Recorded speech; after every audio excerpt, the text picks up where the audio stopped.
Hello everybody, welcome back to another installment of my Settlers of Catan work diary, where I show you guys the progress that I've made on sculpting my handmade Settlers of Catan board. And let's jump right into it. Last week I showed you guys how I made my first prototiles, and this week I'm going to show you guys most of the final designs and the casting process for the molds, which I'm going to use to make the rest of the tile. Okay, so the first thing to do was to redo the forest tile. If you remember, if you watched the previous video, you've seen me make the forest tile just like I'm making it here. Only then I forgot to add the place for the number in the center, but this time I didn't forget. And I also added those nice rocky hills just to add some variation to the tile. You can see that this tile wasn't made using Super Sculpy, but only dust. That's because I liked the natural look of the dust when it was dried, and I didn't need to add that much detail to the hills and the rock faces themselves. I could keep them rather simple, so that was a good material choice for this. I also made another design for the forest tile. This one didn't have any rocky hills, but did have a small brook rolling out of a cave in one of the hills. When I was done making the forest tiles, it was time to make the first clay tile. I did this very similarly to how I made the forest tile, but because I wanted a lot more detail in the center where I was going to put the clay quarry, I made the center of the tile out of Super Sculpy, simply sculpting this tiered hill, making sure that the center was just big enough to fit the number for the tile. And because I wanted to have a different texture for the outside of the hill, so that it would look like somebody was digging into this hill to get the clay out, and I didn't need that much fine texture for that, I used dust, the air dry clay, for that part of the tile.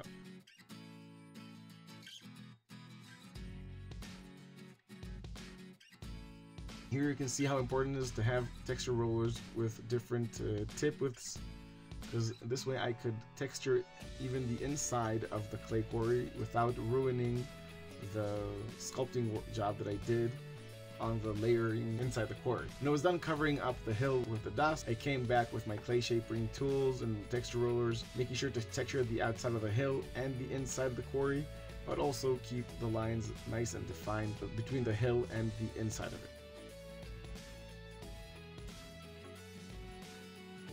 When I was done sculpting the forest and clay tiles, it was time to revisit the pasture tile and make it a lot more obvious that this was a pasture tile. And to do this, I wanted to make bigger sheep and give them a woolly texture. To create the new sheep, I simply took two small balls of Super Sculpy, one a little bigger than the other, and pushed them into the tile where I wanted the sheep to be, and then added 2 bits of Super Sculpy for the ears. When I had the rough shape of the sheep, I came back with the sculpting tool and used one of the pins that it had on its end to poke 2 holes for the eyes of the head of the sheep and 2 holes for the nose. Then used small dishwashing brush to create the texture on the back of the sheep just by tapping it lightly and making a poke mark surface on its back, which when painted and washed would look like wool. For the second design for the pasture tile, I decided to make a tile that had a ruined tower on top of it, and I made this simply by rolling some Super Sculpy on a skewer, using my clay shaper to texture it with some brick designs, and then cutting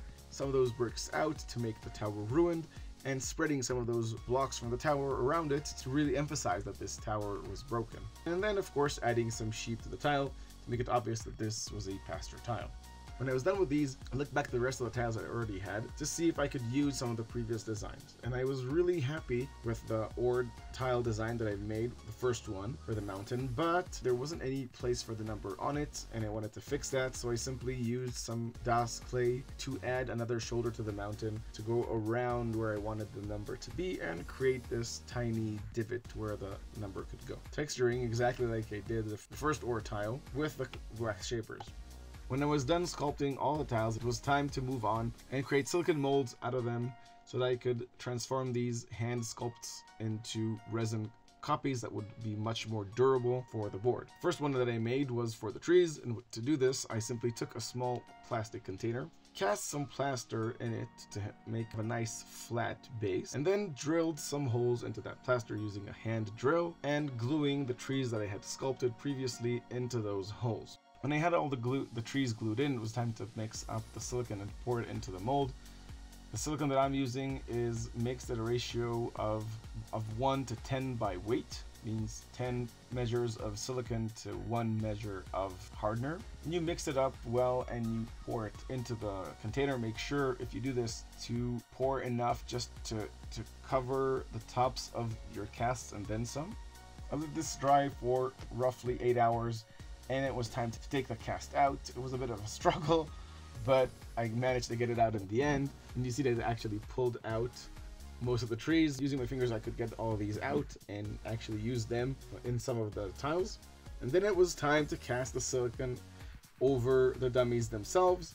So I went out and got one of my pans from the kitchen. Okay, I'm just about done gluing the dummies into the frame and ready to cast the silicone. Let's hope it turns out well.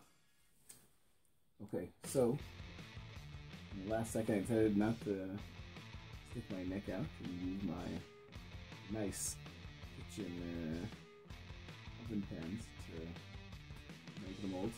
And I used a single-use one from aluminum, and I made some deeper ones for the mountains.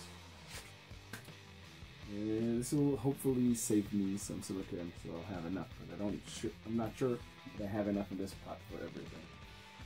Let's get cracking. I managed to have just enough to cover the tips of the mountains, which was enough. I let it sit out for another 8 hours and it was ready, and it was time to pop it out of the pan and see if it would make a decent cast.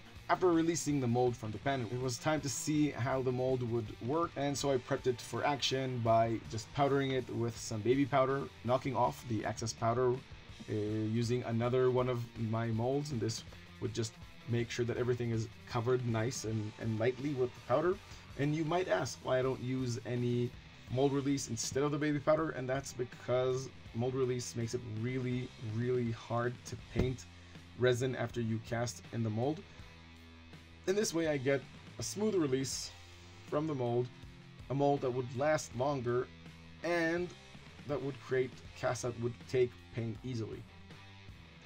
The resin that I'm using to cast is Smoothcast, and it mixes in a ratio of 1:1 hardener to resin, and you mix it up well, and you can see that as I pour it I bang hard on the table to release any bubbles that got caught inside the mix. And if you don't do this, you're gonna get a very bubbly and poked marked cast, so make sure that you bang hard on the table to release those bubbles. And that's it. The tiles were ready for painting for next week, and that's gonna be on the next and hopefully last installment of the work diary. If you've enjoyed this content, please like, share, and subscribe, and I'll catch you on the next one. Bye!